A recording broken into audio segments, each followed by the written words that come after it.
Shalom, shalom, brothers. For I can give all praise and glory to the Heavenly Father, which is Yahweh, Bahashem, Yahweh Shah, Yahweh being the Heavenly Father, Yahweh Shah being His Son, who people ignorantly call Him Jesus Christ. Lord willing, you praying, you fasting, you giving alms, you doing everything you need to do to make your calling and election sure in these last days, right? It's going to be a quick video. It's going to be over the strange deliverance, right? So let's get Isaiah chapter 28 and verse 21.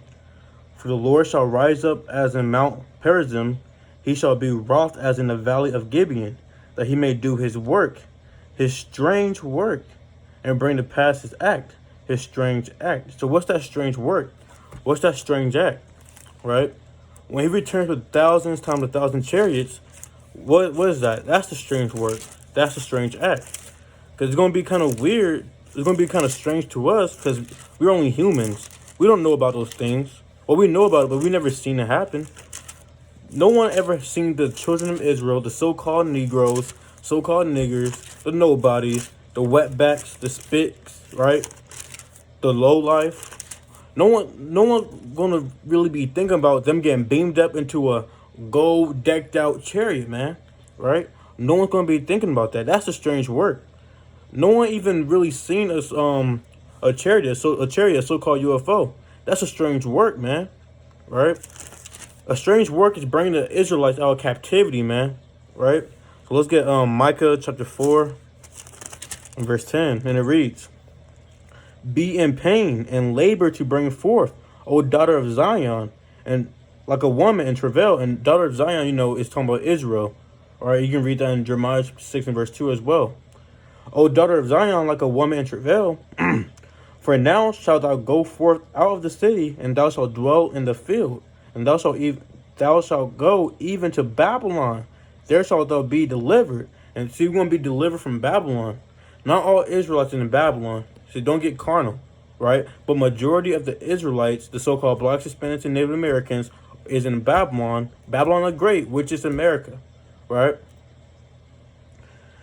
Dwell in the field, and thou shalt go even to Babylon. There shalt thou be delivered. There the Lord shall redeem thee from the hand of thy enemies, right? So we're going to be redeemed from the hand of our enemies. And who's our enemy?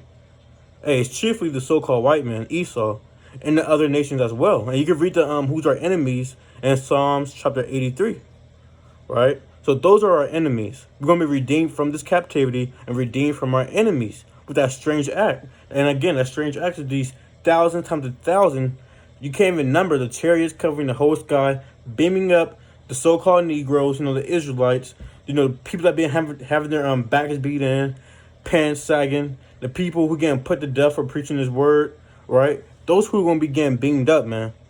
It's a strange act. No one's ever thinking about the Israelites leaving captivity, man. They think this war going to continue forever and ever with the Israelites still in captivity. And a lot of Israel don't even know they're still in captivity, man. Hey, they be like this. Hey, it's just life. You got to do. Hey, you got to deal with it. We're going to be here for 1,000 more years. Hey, man, if somebody said that, my spirit might be vexed. Well, it will be vexed. I don't want to hear that crap. We're going to be here for another 1,000 years, right? And it's really sad hearing, Jake say that, man, because their brain can't understand. Like, they don't know. Like, their brain just so destroyed, right? Let's get Wisdom of Solomon, chapter 5 and verse 2. Right, and it reads, we can start at verse 1. So Wisdom of Solomon, chapter 5 and verse 1. Then shall the righteous man stand in great boldness. And who's the righteous man? The righteous men are the people keeping the commandments. The righteous men are the people in the highways and byways, telling people to come into this marriage if you have ears to hear. The righteous men are the people, getting on Jake for, being damn sinful, man. Those are the righteous men, right? Then shall the righteous man stand in great boldness before the face of such as have afflicted him. And that's what we're doing. We're standing in great boldness, man. We're telling them we're going to go into captivity. Back in the 60s and everything, 50s, they was not doing that, man. Back in the 1700s and things like that, they was not doing that. They was afraid of getting put to death, sprayed with water hoses, lynched. It's like in my throat, right? Lynched and things of that nature, right? But now we don't care anymore, man. We bold because we have the faith. We didn't have anything back then, but now we got the faith, right? and made no account of his labors, right? They made no account of our labors. They don't care about what we're doing. What these niggers doing, right? Why they want to, why they yelling like that, right? Shave your beard. Y'all some go get a job, right? We out here, reading from the Bible and everything, going in on the scriptures, and this, that, and the third, trying to wake our people up. Next thing you know, you see Esau in a peripheral vision coming to you. Hey, what you doing? Right? Why are you doing this? Hey, leave us alone, brother. Right, devil man. Leave us alone. Right? They don't care what we're doing. They just want to know why we doing it, so they can kind of make fun of us, man. They don't care. Right? Verse 2. When they see it, they shall be troubled with terrible fear, and shall be amazed at the strangeness of his salvation, so far beyond all that they look for. So when they see the chariots and everything, the Israelites getting beamed up after captivity, when they see us living good, living lavish, having decked out gold, having a crown upon our head, having multiple wives and everything, having a lot of kids and everything like that, you kind of zoom in the chariot, got your arm like this, zoom in the chariot and everything like that, music bumping, everybody all happy, no one's sad. You get the animals, living happy and everything. You kind of riding on the tiger, on a lion and everything with a deer right next to you, man.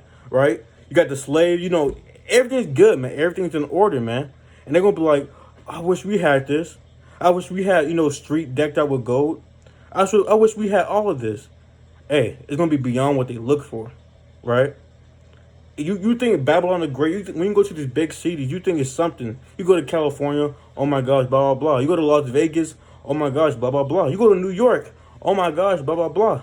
Hey, the kingdom of heaven is going to be better than that, right? An average Joe of an Israelite man, his house going to be better than anything in Babylon the Great, man.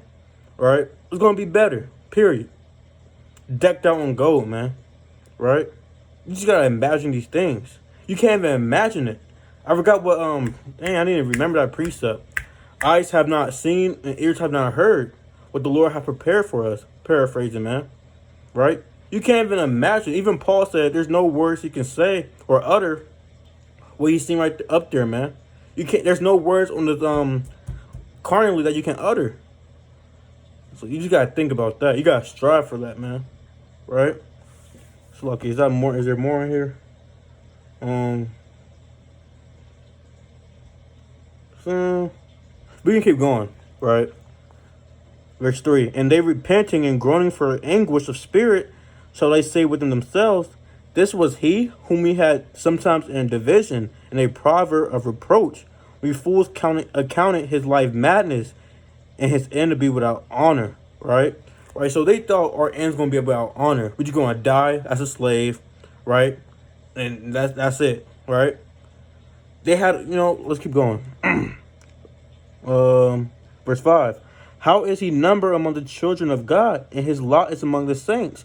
And that's what they saying. That's what they're going to say. While you being a damn nigga sometimes, they looking at you like a damn nigga, Salakia. You out here always preaching and everything. You sweating. You going through hell and everything like that. And that's what they're going to say, right? Just because they see you going through hell, but you know what you're going through. You know what you're doing, right? Just want to bring that out, man. Right? Let's get one more. Okay, quick video. Very quick video. Let's get Psalms. All right, we're going to end with Psalms chapter 126 and verse 1. And it reads, so this Psalms chapter 126 and verse 1. When the Lord turned again the captivity of Zion, we were like them that dream. Then was our mouth filled with laughter, and our tongue with singing. Then said they among the heathen, the Lord hath done great things for them. Let me read this again. This is actually pretty deep. Psalms chapter 126 and verse 1. When the Lord turned again the captivity of Zion, meaning when he brings us out of captivity, he turned it away from us. We were like them that dream. And when you dream and you kind of wake up, you kind of, you're like, dang, that was a dream, right? I thought that was real life, right? That was a dream. That's how it's going to be in the wilderness, man. Dang, I thought that was a dream. Hey, when you're in the kingdom of heaven, dang, that was a dream, man. You can't really imagine it anymore that you was in captivity, man. It's going to be like a dream. It's going to slowly fade away too, man. Right? It's going to feel like a dream. Because this whole thing you're living right now is a mirage. This money is fake. It's not real wealth. clubbing here. That's not real life, man. It's a mirage. The so-called white man, the devil, he pushed it out to seem like it's real life, but really, you're still dead. When you come into the truth and keeping the commandments, then you start living life. Let's get the next one, verse 2. Then was our mouth filled with laughter, and our tongue was singing, and said they among the heathen, the Lord hath done great things for them. Right, so the heathen going for real say, dang, the Lord did great things for them, man. They delivered them from the first Egypt. They delivered them from Babylon. Look at the kingdom. The Lord did great things for them. And that's the only thing they can say, right? So Lord willing, there was a boost. Lord willing, there was a boost. So like a faith booster, right? Lord willing, you watched, took notes. You watched the video through the whole thing, and Lord willing, you're enduring. That's the most important thing. You're enduring and keeping the faith up, right? Shalom.